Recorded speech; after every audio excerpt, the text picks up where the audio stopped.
مولانا صاحب ہمیں یہ بتائیں کہ مسلمان کے لیے نیک بختی کیا ہے، یعنی مسلمان کے لیے خوش نصیبی کیا ہے؟ جی دیکھیے، حدیث کے اندر آتا ہے من سعادت المرء المسلم المسکن الواسع والجار الصالح والمرکب الحنیء، یعنی جس آدمی کے پاس میں یہ تین چیزیں ہیں کسی مسلمان کے پاس میں، تو گویا کہ وہ خوش نصیب ہے۔ پہلی چیز فرمائی المسکن الواسع، کشادہ گھر، تنگ گھر نہیں ہونا چاہیے، کشادہ گھر ہونا چاہیے۔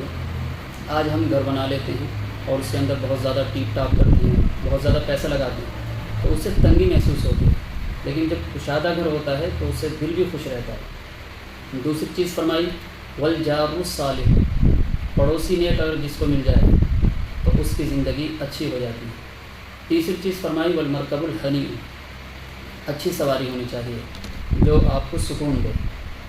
کسی مسلمان کو اگر یہ تین چیزیں مل جاتی ہیں تو یہ سمجھ لیجئے کہ یہ تینوں چیزیں اس کے لیے بڑی خوش نصیبی کی چیزیں ہیں۔